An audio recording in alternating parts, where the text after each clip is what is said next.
Cumprimento a todos com a paz do Senhor. Amém. Estou muito feliz por essa oportunidade. Da honra, toda a glória ao Senhor. Feliz estar cultuando com os irmãos. Primeira vez que eu estou aqui. Para mim é motivo de muita alegria. A honra é do Senhor. Eu me sinto muito feliz mesmo estar cultuando com vocês. Abre comigo a sua Bíblia, livro dos Juízes, no capítulo 6,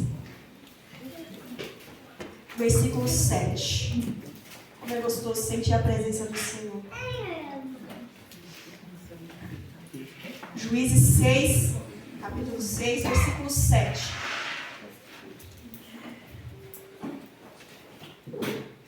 Juízes, capítulo 6, versículo 7. Diz assim a palavra do Senhor: quando os israelitas clamaram ao Senhor por causa de Midian, o Senhor lhes enviou um profeta.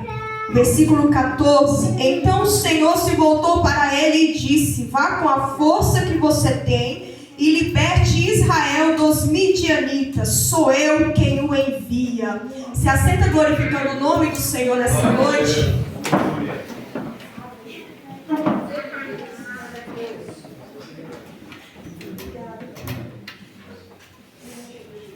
O livro dos Juízes vai retratar na Bíblia o momento em que Israel vive um período de altos e baixos na presença do Senhor. Nesse tempo aqui, que antecede os reis, o Senhor estava levantando homens para poder lutar, governar, reger o povo dele. E quando esse homem levantado por Deus, ele começava a libertar, julgar, governar e guiar o povo, Israel ele se comprometia com Deus e começava a servir a Deus.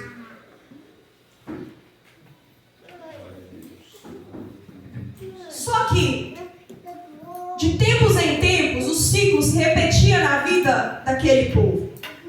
Deus levantava um juiz que libertava o povo dos inimigos, que orientava o povo, julgava o povo, coordenava o povo.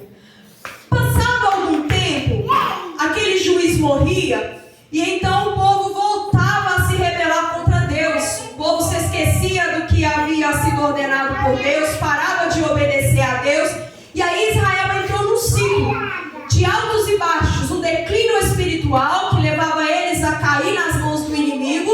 E outrora Deus enviava um libertador e ali a situação era melhorada. E aí aquele ciclo vicioso de desobediência, aflição, oração, resposta de Deus. E aí o povo desobedecia e ia vivendo aquele ciclo. Juízes aqui no capítulo 6 está evidenciando um desses ciclos que Israel viveu. A Bíblia vai dizer que nesse período aqui, no primeiro versículo desse capítulo, Israel saiu de um período de 40 anos de paz, após Deus levantar Débora. Só que depois daquele período de 40 anos em que Israel experimentou paz e tranquilidade na presença do Senhor, Israel começa a se afastar de Deus e a servir aos deuses pagãos dos povos que ainda estavam naquela terra que eles estavam habitando. Aí a Bíblia vai dizer que por causa desse afastamento eles começam a entrar de novo num declínio espiritual. E qual que era a situação do povo de Israel aqui no capítulo 6? O capítulo 6 entra com Israel em um declínio espiritual, sofrendo opressão, medo, fome, em um colapso econômico e político. Entenda que Deus não é um Deus cruel, não é um Deus mau. O povo era dele, mas o povo estava sofrendo essa condição por conta da atitude deles de abandonar a Deus. Então eles se afastam de Deus e começam a viver meio que independentes, como quem não precisa de Deus, como quem não depende de Deus. Eles começam a se afastar de Deus e à medida em que eles vão se afastando do Senhor, que eles vão se afastando da mão do Senhor, eles começam a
morte escondido, por causa da desobediência e por ter abandonado os preceitos do Senhor.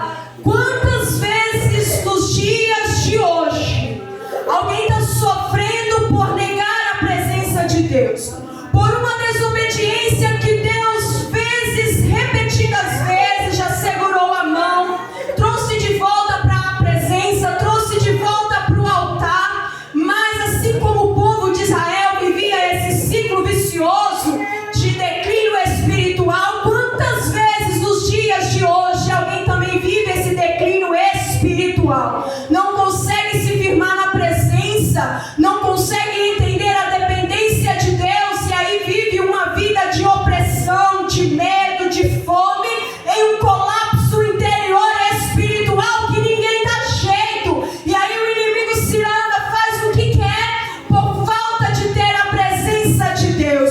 Mas entenda, o povo está sofrendo isso por uma desobediência, só que a gente vai ver que Deus não esqueceu o povo e nem deixou de ouvir as orações desse povo. Se a gente fosse enumerar as causas do afastamento desse povo: primeiro, a desobediência em não expulsar os cananeus. Quando Deus prometeu a terra para aquele povo e o povo alcançou a terra de Canaã, Deus deu algumas instruções para aquele povo, e uma delas foi: quando vocês entrarem naquela terra, expulsem todos os povos que estão lá. Todos que estiverem lá, expulsem, a terra é de vocês. Só que o povo de Deus, o povo de Israel, vai entrar naquela terra de Canaã e vai coabitar com o povo que estava ali. A desobediência em não expulsar os cananeus que ali estavam, um povo pagão, morando ali, que o Senhor já tinha mandado tirar há muito tempo, desde quando eles haviam conquistado a terra. Essa desobediência representa quem aceita a Jesus, mas não consegue abandonar as práticas da carne.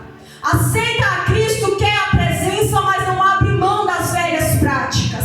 Até vem na igreja, gosta de cultuar, gosta de vir, gosta de ter o nome de quem serve, mas o coração está enraizado nas velhas práticas. Só que nessa noite o Senhor está mandando te dizer: se ainda tem alguma coisa dentro do teu coração que Ele já mandou expulsar, se ainda tem alguma coisa dentro da tua casa, da tua vida, que o Senhor já mandou tirar, nessa noite é noite de expulsar os cananeus, tudo aquilo que o Senhor mandou tirar, porque essa desobediência foi uma das causas do declínio espiritual na vida do povo de Deus. A segunda causa do afastamento foi a idolatria. Quando Deus mandou que o povo de Israel expulsasse daquela terra os povos pagãos, não era um pedido qualquer, não era uma ordenança qualquer. Deus está falando: chega lá e expulsa os povos pagãos. Chega lá e tira aquele povo de lá, não pode viver junto com vocês. Deus não está dando uma ordem qualquer. O Senhor está protegendo o povo dele, porque Ele estava vendo, se continuar o povo cai na idolatria. Se continuar andando muito perto, vai ceder, vai entrar na idolatria. Deus estava colocando uma cerca de limite no povo dele, para proteger o povo dele da influência idólatra dos cananeus. Mas aí o que eles fazem? Eles entram para dentro da terra e ignoram aquilo que o Senhor havia estabelecido. Tudo que o Senhor colocar de limite na tua vida, todo não que o Senhor estabelecer na tua vida, existe vida em todo limite estabelecido por Deus. Existe vida em todo limite estabelecido por Deus. Existem coisas que os teus olhos não podem ver, existem lugares que os teus pés não podem pisar, existem coisas que você não pode experimentar, existem companhias que você não pode andar, existem lugares que você não deve frequentar. Por que Deus está fazendo isso? É um Deus com cuidado, te abraçando e dizendo: você não entende, mas eu estou te livrando. Você não entende, mas eu estou te protegendo. Aceita o cuidado de Deus para a tua vida. Às vezes o Senhor fala, a gente quer ignorar porque não tem nada a ver.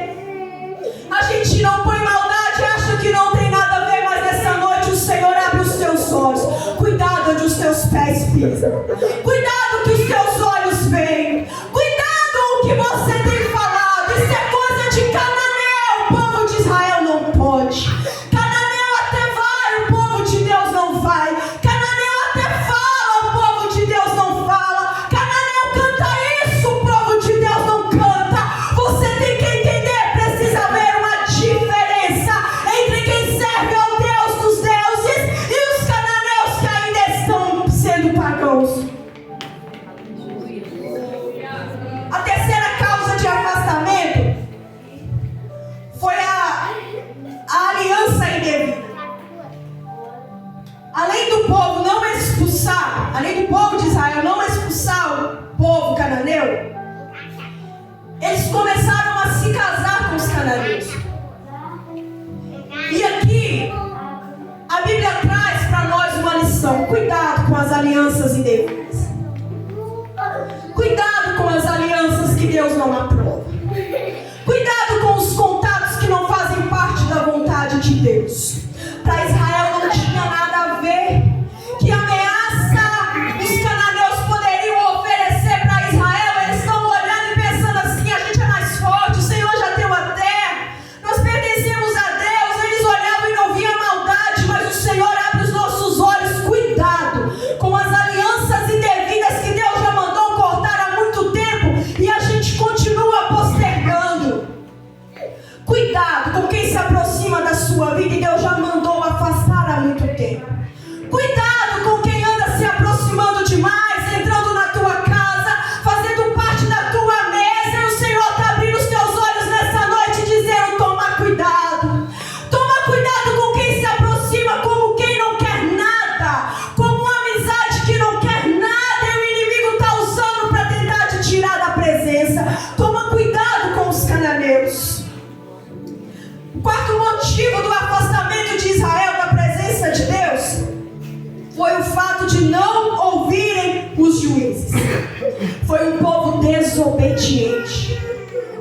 É muito fácil a gente ouvir uma ordem quando ela vai de encontro com a nossa vontade. É muito fácil a gente ouvir uma ordem quando ela vai de encontro ao nosso querer. Difícil é a gente ouvir um não, um não pode, um não vai e continuar obedecendo. A Bíblia diz que o Senhor levanta os juízes e esclarece ao povo as ordens para poder guiar o povo, que podia, o que não podia, julgava o povo, mas o povo rapidamente entrava em desobediência. O quinto motivo desse afastamento foi se desviarem após a morte dos juízes. A Bíblia vai mencionar alguns juízes, e aí a Bíblia diz assim: e levantou o Senhor, e aí fala o nome do juiz, e fez o que era reto aos olhos do Senhor. E aí a Bíblia descreve que o povo voltou a servir ao Senhor. E aí Deus permite um período de paz.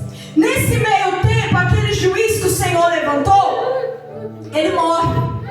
E com a morte do juiz, o povo se esquece e continua aquele ciclo de desobediência, demonstrando uma falta de estrutura.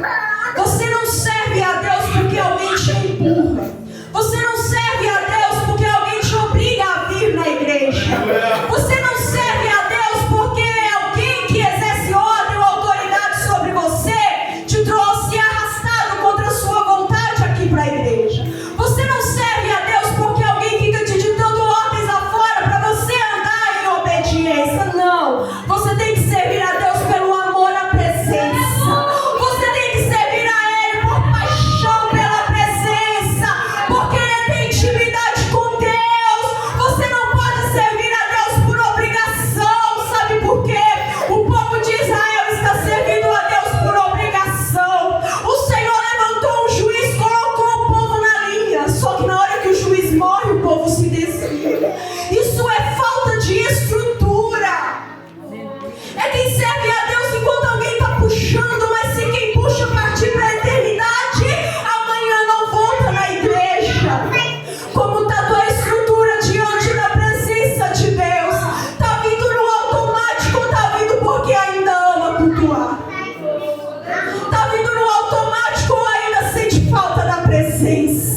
porque os juízes morrem. E aí o povo se desvia de novo. Passados 40 anos de paz, o povo se desvia. E olha que interessante. Quando a gente lê no versículo 7 que esse povo está clamando, o povo não está orando, está clamando. O povo que não orava, porque orar é uma coisa, clamar é outra. Você ora a Deus uma oração, você ora assim, como a gente está. Como você ora, como a gente está aqui falando, a gente ora a Deus, a gente chora, a gente louva ao Senhor. É uma oração que a gente, um nível assim, tranquilo, por mais que a sua alma esteja abatida, você está em alguma situação mais difícil, mas a tua oração, ela é num nível assim, tranquilo. Você ora com o pensamento ligado ao céu, mas clamor não. Clamor é uma coisa mais profunda. Clamor é quando a tua alma grita. Clamor é quando você faz aquela oração profunda. Clamor é quando você está quase entregando os pontos, porque não vê saída, não tem alternativa, não tem esperança. E a única forma de sair dessa situação, você entende que é clamando, que é gritando, que é orando profundamente, é fazendo um clamor. Assim está Israel. Durante o tempo de paz, de prosperidade, Israel entrou em um afastamento de Deus. Eles estão bem demais para querer buscar a Deus. E por causa dessa tranquilidade, por causa dessa paz, Israel não ora a Deus mais. Só que a falta dessa oração vai gerar um declínio espiritual. E aí chega o momento do povo que era para ter orado, agora vai clamar ao Senhor. Israel está escondido dentro de rochas, dentro de cavernas, escondido. E aí eles olham para um lado, não tem alimento. Olha para o outro lado, os inimigos estão vindo em um número tão grande que não dá para contar. Não tem saída. A única coisa que resta para aquele povo nesse momento é erguer a voz para o céu e clamar. Eu imagino esse povo gritando, pedindo socorro para Deus. E o povo que outrora servia e desobedecia e abandonava e voltava para a presença, começa a clamar a Deus. E o nosso Deus que é misericordioso, e o nosso Deus que é fiel, portador de graça e misericórdia, Ele ouve do céu o clamor daquele povo desobediente. Ele ouve do céu o clamor daquele povo. Enquanto o povo está desesperado, colhendo os frutos da desobediência, colhendo os frutos do abandono da presença, colhendo os frutos de quem resolveu desobedecer, Deus está olhando lá de cima.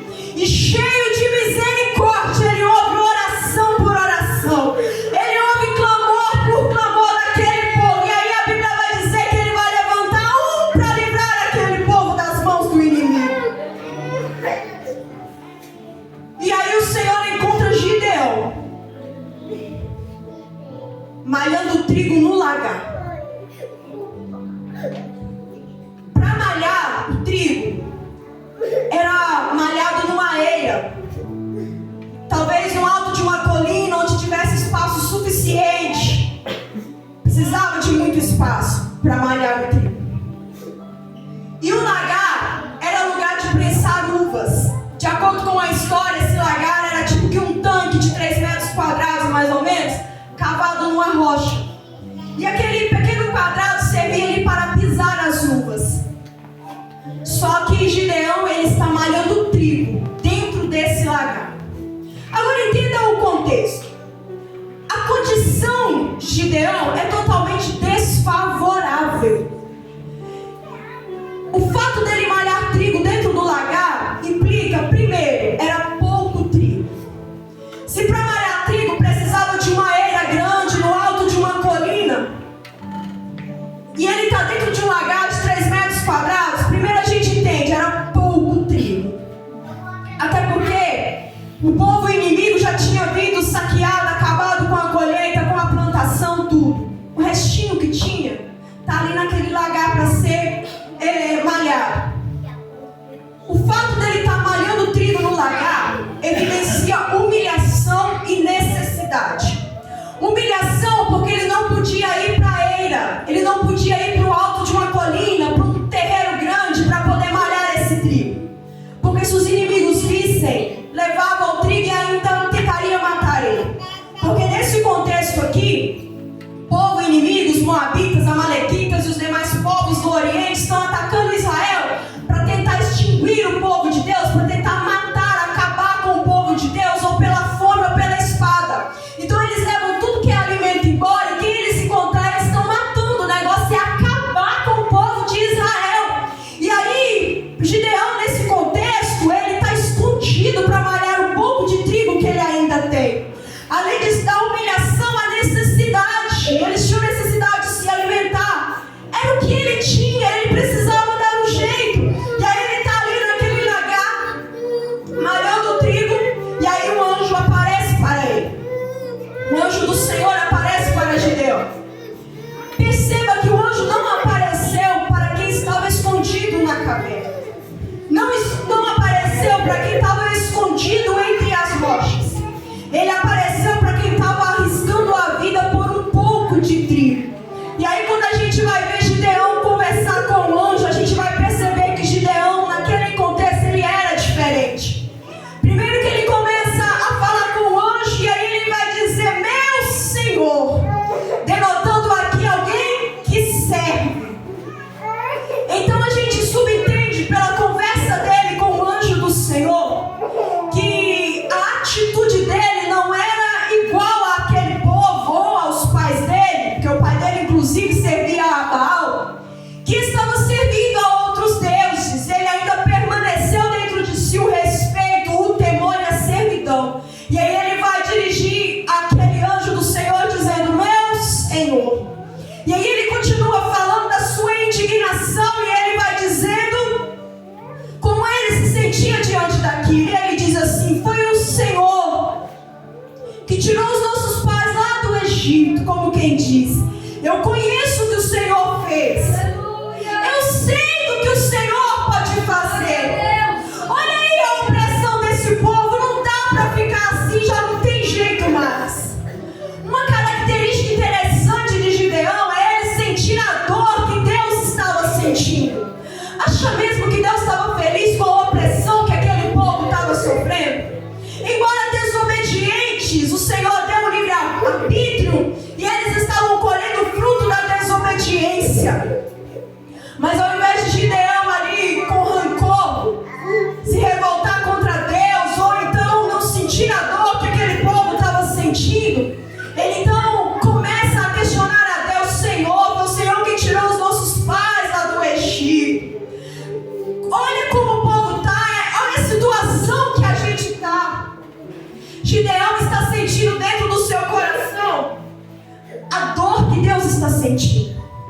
Isso é uma das coisas que evidencia um chamado na vida de alguém. É você conseguir sentir a dor que Deus sente. É você conseguir amar o que Deus ama. É você conseguir se importar com o que Deus importa. Porque se o anjo apareceu ali para Gideão, seria muito fácil, talvez ele pedir socorro para si e para a sua casa. Mas ele está conversando com aquele anjo e fazendo um respaldo a respeito do povo. Toda vez que Deus entregar o chamado na vida de alguém, essa pessoa vai ter sensibilidade para sentir a dor que Deus sente. Essa pessoa vai ter sensibilidade para se importar com o que Deus importa. É como nos dias de hoje, o Senhor te entrega um ministério. Não tem como exercer o ministério sem ter amor pelas almas. Não tem como exercer o ministério sem importar com quem está padecendo lá em fora. Então o que a gente aprende com a vida de Gideão é que quem recebe chamado, ele também sente a dor que Deus sente. Ele se importa com aquilo que Deus se importa também. E ele ouve a notícia daquele anjo. O porquê que ele estava ali. Que o Senhor havia chamado ele para libertar Israel. Só que, por mais que ele estivesse diante da presença do anjo do Senhor, por mais que ele reconhecesse a autoridade e o poder de Deus, por saber o que Deus já havia feito pelo povo de Israel, a visão espiritual não anula a visão física. Ele está ouvindo de um anjo que o Senhor está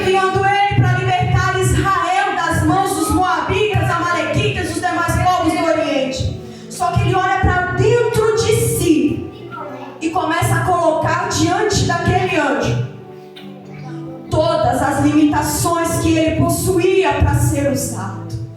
E aí ele diz: Senhor,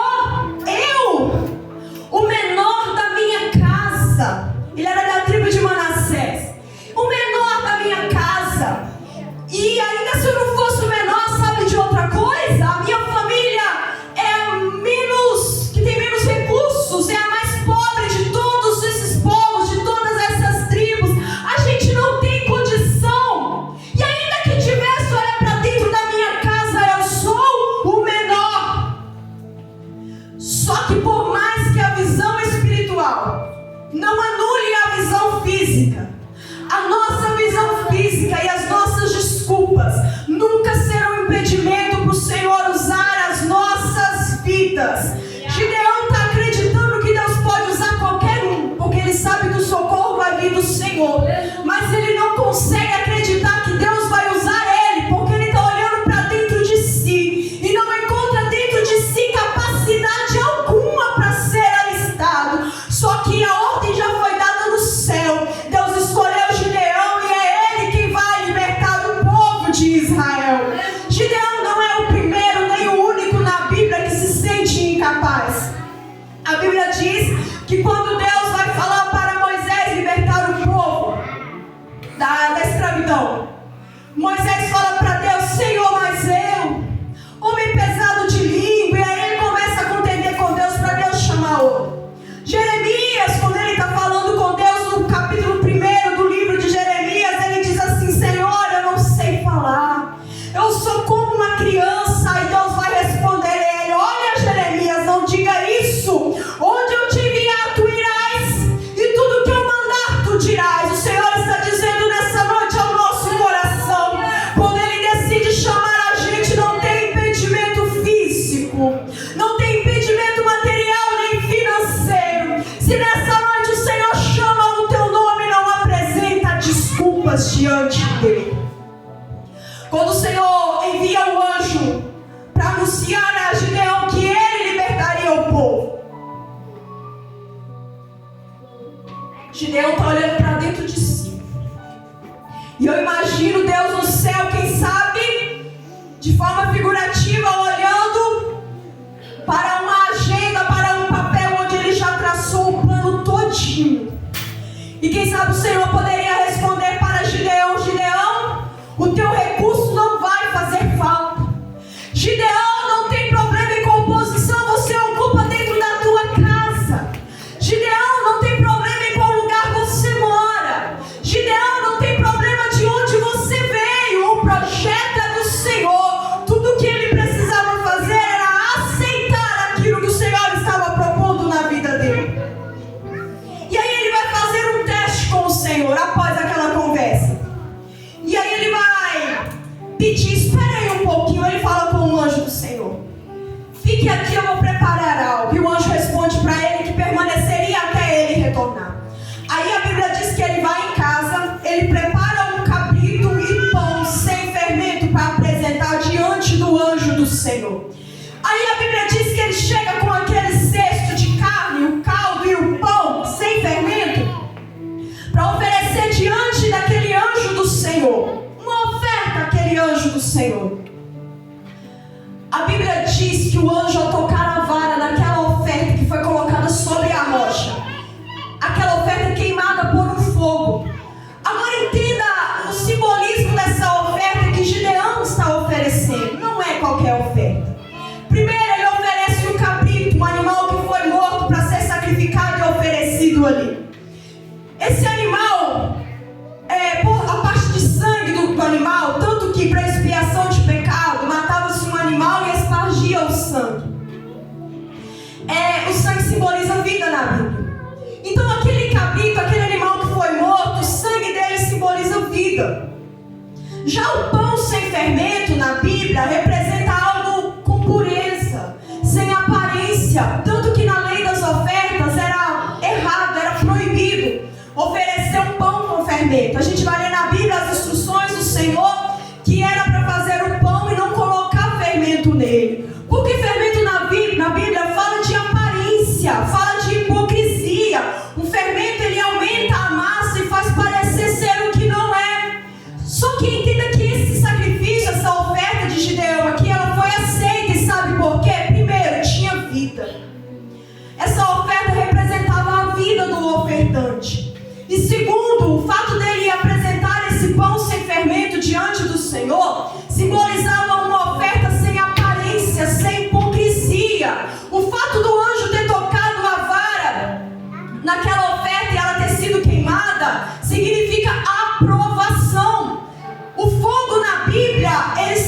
simboliza a presença de Deus.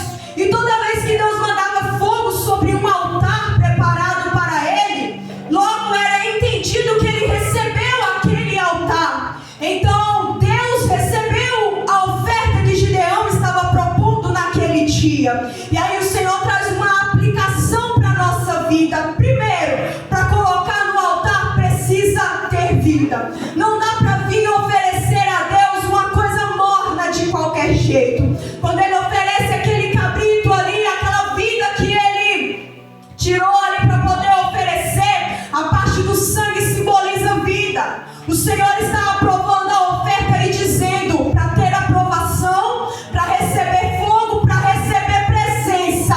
É só entregue para aqueles que entregam uma vida diante do altar. Deus não aceita metade. Jesus não te divide com nada e nem com ninguém. O fato de Gideão estar entregando a oferta daquele jeito representava a vida do ofertante. Gideão está entregando um tudo para quem já possui tudo, mas ele está dizendo: eu coloco a vida diante do altar. Deus não divide o nosso coração com ninguém. Para ter aprovação e para ter presença, é só Ele que reina no nosso coração. Não pode haver outro no lugar dele no nosso coração. E aí ele vai e oferece um pão sem fermento, sem aparência, sem hipocrisia. Eu vou figurar para você entender melhor. Se Gideão estivesse orando, ele ia orar de verdade, não era de aparência. Se Gideão fosse cantar, ele ia cantar com a alma. Ele não ia cantar de aparência só mexendo a boca. Se Gideão fosse ministrar a palavra, ele ia ministrar com a alma. Ele não ia falar da boca para fora. Gideão está oferecendo uma palavra, uma oferta sem fermento, sem aparência. E é aí que às vezes a gente acaba entristecendo ao Senhor. Quantas vezes é oferecida uma oferta diante dele, um cesto de pão com fermento, cheio de aparência, mas o Senhor está dizendo nessa noite: eu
Gideão, então, ele faz uma oferta que é agradável ao Senhor. Primeiro, vida. Tinha vida naquela oferta. Não era uma oferta morta. Não era uma oferta adormecida. Não era uma oferta de qualquer jeito. Era uma oferta que tinha vida envolvida nela. Era uma oferta sem aparência. Era uma oferta verdadeira. Da mesma forma que alguém olhava de fora, Deus estava vendo de dentro. Era a mesma coisa. Era com sinceridade, era com amor, era com entrega. Ele estava levando a sério. Gideão estava levando a sério a oferta que ele estava entregando. O Senhor então aprova a oferta de Gideão naquele dia. Ele coloca sobre a rocha, simbolizando Jesus, e oferece. E a Bíblia diz que, como sinal de aprovação, o anjo toca aquela vara na oferta. E a Bíblia diz que daquela vara, ao ser tocada, sobe um fogo e queima a oferta. É Deus dizendo: esse eu recebi. Essa oferta eu recebi. Gideão, então, após oferecer aquela oferta, entregando as suas vidas na mão de Deus, em meio à pressão e à opressão do inimigo. Eu já vou terminar, mas olha o contexto em que Gideão estava. Gideão, ele estava sofrendo pressão do inimigo, porque os amalequitas, os moabitas, os povos do Oriente estavam querendo matar o povo de Israel a qualquer custo. Estavam levando tudo, o povo estava morando dentro de caverna. Mas fora isso, dentro da casa de Gideão, o pai dele virou um sacerdote, ele estava servindo ali a Baal. Gideão, dentro da casa dele, pai dele, servindo a Baal. Agora, imagina esse homem recebendo de Deus a ordem para libertar Israel. Ele ia lutar com um povo inimigo, do qual se olhava de longe e não dava para contar. A Bíblia fala que era como uma nuvem de gafanhotos. A Bíblia vai dizer que não dava para contar, não dava para contar os homens, não dava para contar os camelos, era gente demais. E enquanto Gideão vai combater do lado de fora com aquele povo numeroso, do lado de dentro da casa dele, o pai dele está servindo a Baal. Gideão, a gente entende pela conversa dele com o anjo que ele não se dobrou a outro Deus, que ele não se cedeu à idolatria, mas dentro da casa dele vai ter um confronto. O pai dele serve a Baal. E aí Deus vai pedir algo para ele. Primeiro, vai lá, Gideão, destrói o altar de Baal, corta o poste de Azerá, que eram os dois deuses que o pai dele servia. E depois você vai matar o segundo novilho da casa do seu pai. Então Deus está mandando ele destruir o altar de Baal, cortar o poste de Azerá, que eram os dois deuses pagãos que o pai dele estava servindo, e a nação de Israel também estava servindo, e também matar o segundo boi. Esse segundo boi, naquela cultura, era assim: existia um boi principal, responsável pela reprodução do rebanho. Se qualquer coisa acontecesse com aquele boi, existia um segundo boi, que era um boi imediato para poder suprir a falta do principal e o rebanho continuar produzindo. Deus está pedindo para Gideão algo acerca do futuro dele. Aquele boi garantiria o sustento da família, a posteridade e, consequentemente, a herança de Gideão. Só que Gideão já entendeu o chamado dele e que ele vai precisar confrontar algumas coisas e abrir mãos de outras coisas. E a Bíblia diz que durante a noite ele junta mais 10 homens, vai lá, destrói o altar de Baal, queima o poste de Azerá e mata o segundo novilho. O povo orou a Deus. Na verdade, ele clamou, que é uma oração mais intensa. Deus ouviu. Só que até aqui Deus ainda não tinha derrotado os inimigos. Deus só vai derrotar os inimigos quando o lugar dele, que é de direito, for restabelecido entre o povo. Enquanto o povo está clamando dentro de uma caverna, pedindo socorro, sem comida e com medo de ser morto, a oração daquele povo está subindo.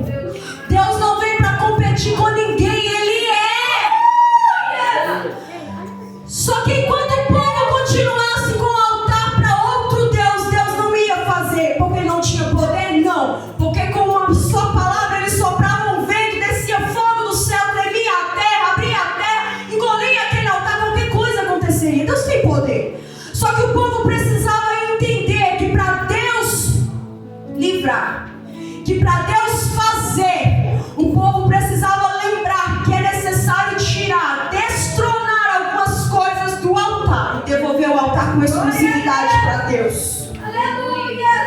Em que temos priorizado a nossa vida, a nossa energia, os nossos dias, a nossa força? Tem muita oração que a gente tem feito, muito clamor que a gente tem levantado. Já chegou no céu, Deus já ouviu e quem sabe até já levantou para dar resposta. Mas existem algumas coisas na nossa vida que precisam ser colocadas no lugar. Se coloca de pé, eu estou terminando agora. Gideão mata o segundo boi conforme Deus ordenou. Gideão está declarando para Deus que depende só dele. Se Gideão não soubesse depender de Deus, ele diria para Deus assim: Senhor, pede tudo, o segundo boi não, esse aí é minha herança, vai fazer parte da minha economia, eu dependo disso aí. Não, Gideão mata, como quem diz assim: a minha dependência está estabelecida em Deus, a minha providência ela provém somente de Deus. Então ele mata o boi, como quem declara total dependência diante de Deus. Ele está obedecendo e entregando aquilo que o Senhor mandou. Agora ele vai destronar Baal e Azerá do trono. E aí a Bíblia diz que Deus orienta ele: pegue as pedras, faça o altar com cuidado. Gideão, a história continua e ele vai até ser procurado para ser morto por causa disso. Só que ele não está olhando as consequências, ele está olhando a obediência. E aí ele decide obedecer a Deus. Após essa obediência, o Senhor então conclui o chamado na vida de Gideão. Passa por toda aquela seleção, os 300 são escolhidos e o povo tem vitória. Mas o que eu quero chamar a tua atenção é nessa parte que o Senhor tocou meu coração. Existem orações que serão respondidas, mas para que elas sejam respondidas primeiro, precisamos colocar algumas coisas em ordem dentro de nós. A vontade do Senhor é entregar hoje, responder hoje, fazer hoje. Mas para que você entenda, aprenda e estabeleça ordem em algumas áreas da sua vida, é necessário que algumas coisas que estão tomando o trono de Deus sejam destronadas, para que Deus volte a ocupar um lugar de honra na tua vida. Existem algumas coisas que precisam ser tiradas, consertadas, movidas, para que Deus conclua o que Ele vai fazer na tua vida. Nessa noite, fecha os teus olhos junto comigo e ora com sinceridade ao Senhor. Você não veio aqui de brincadeira, você não veio aqui passar algum tempo, você não veio aqui porque não tinha nada melhor para fazer, não. Você veio aqui com seriedade de adorar e ouvir a voz de Deus. E é essa palavra do Senhor para os nossos corações nesta noite. O Senhor ouve as nossas orações, mas existem coisas que para ser feitas, concluídas, estabelecidas, antes nós precisamos consertar algumas coisas. Existem coisas que precisam ser priorizadas, coisas que precisam ser tiradas, outras que precisam ser colocadas no lugar. Eu não conheço a tua realidade, mas o meu Deus conhece. E se você crê, enquanto você está orando aí, coloca a tua mão no coração.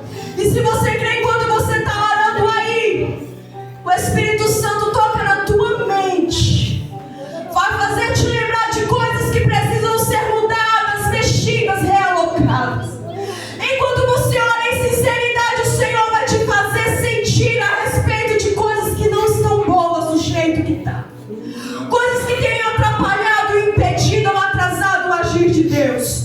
Não que Deus não tenha poder sobre isso, não é isso. É porque existem coisas que é para você fazer. Existem coisas que é você que precisa tirar. Existem coisas que é para você abrir mão. Eu não sei o que é, mas o Senhor vai te tocar nessa noite. Se é algum lugar, uma amizade, se é algum vício, eu não sei, eu não sei. Se é algo que você tem dado prioridade, entendimento da palavra de Deus. Se é algum altar que você tem oferecido alguma oferta e Deus não tem recebido. Se é alguma oferta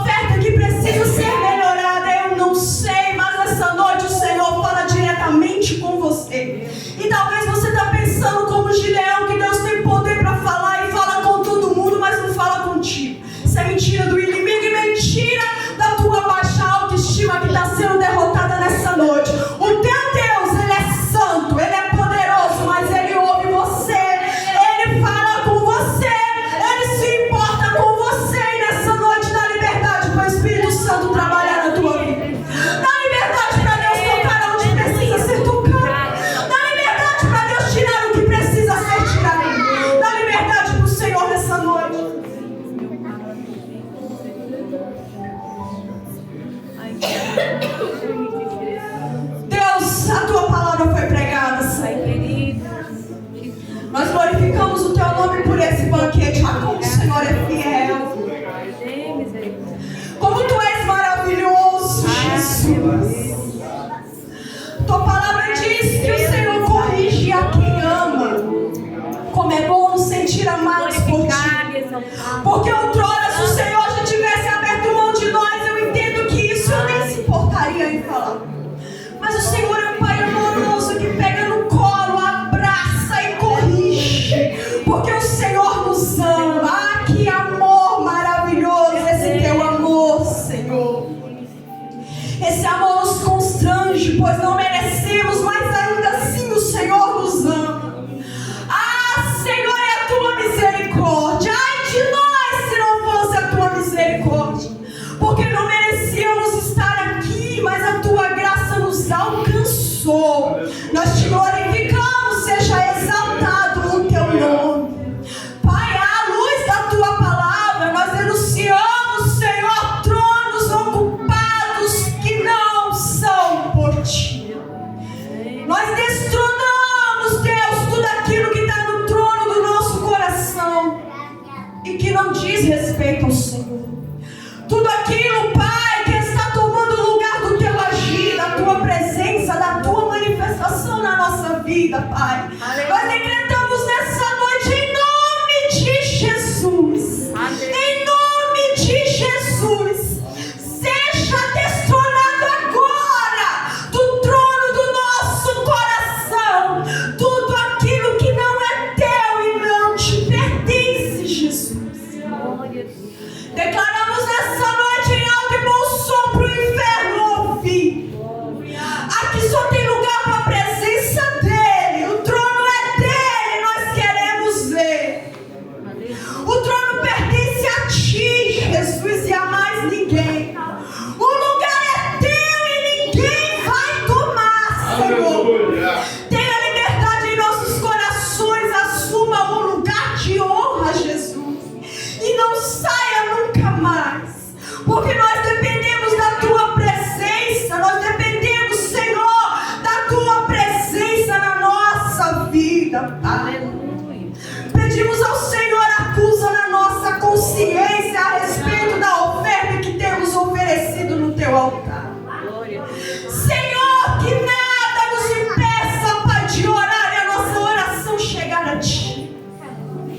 Toque em nosso coração, Senhor, acusa na nossa consciência o que precisa ser mudado, o que precisa ser melhorado, para que todas as vezes que nós oferecermos a ti o altar, Senhor, o Senhor responda com fogo e receba, e que teu nome seja glorificado. Aleluia. Que teu nome seja glorificado, Senhor, que o teu nome seja glorificado em nossas vidas. Amém. Eu agradeço a oportunidade.